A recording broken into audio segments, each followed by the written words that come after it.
Hello again. So this is part 3 of the LinkedIn series that I'm doing.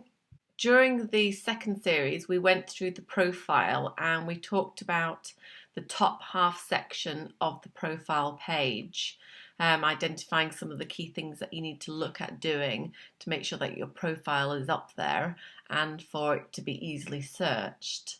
So one of the other things I wanted to actually point out is where it says here 500 plus connections.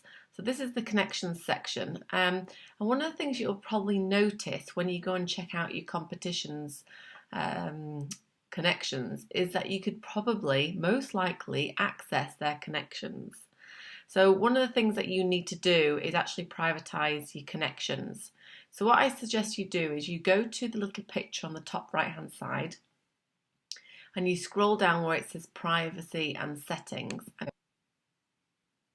Okay, so we're down at this on the settings page, and then where it says here privacy controls profile, if you just scroll down, it says here select who can see your connections. So click on select who can see your connections and just make sure that you click only you and save changes. And this makes it more private. So one of the things that is quite good is you can actually then have your competitors on your site, which is quite handy to actually see what's going on with your competitors as well as with other people. So that's just a really handy little thing to actually do.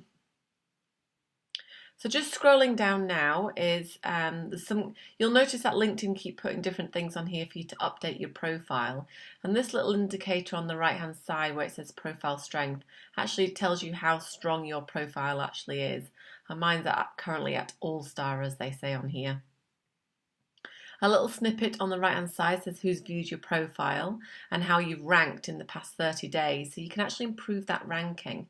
And again, like I said in part 1 and part 2, it's all about prospecting for me, definitely, and also job hunting for some people. So it's quite a good little tool if you keep your profile up to date and then helping with the prospecting side. So these are some of the posts that I've actually posted, and I'll come back to the posts at a later date. Summary is extremely important in LinkedIn because it gives you a little snapshot of actually who you are as a person and what you've done. So it can incorporate quite a lot of things.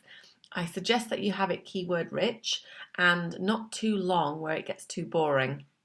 And the great thing about summary is you can actually add documents, photos, links, videos and presentations. So it's actually a nice little thing to actually have. So definitely make sure as well that is up at the top.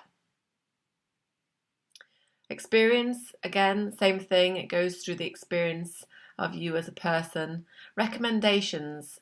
So this is another one that you need to make sure that you have, and a good one for when you've seen clients.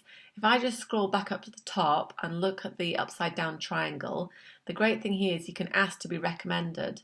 So another great feature, because other clients, especially in my game, are always looking for recommendations, but as a product solution seller or a surveyor, this is a nice little tool, especially for service work, because it just reconfirms what you're all about and what your brand is. So I've just got down here quite a few things that I've done in the past since leaving MDL. And as you can see, the MDL, it's been changed to Renishaw. That was the business that purchased MDL. Just scribing down goes through the different things. And then also one of the little features that I quite like is the projects section. So we at EBTM actually deliver projects for people and different companies, different sizes, whatever.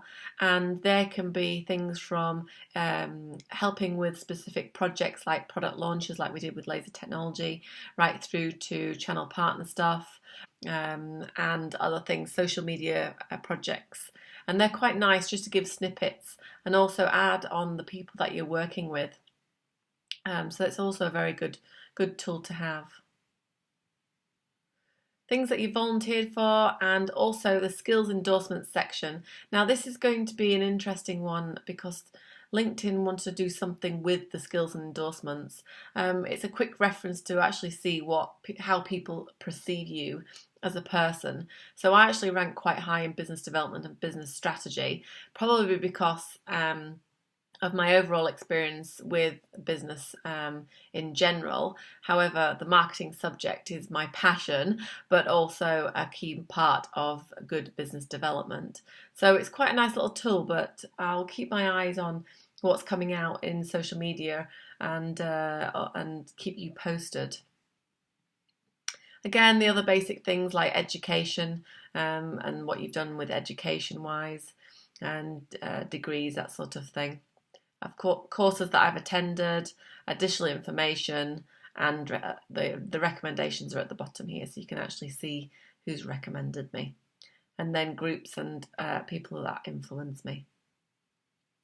So that's the profile page as it is.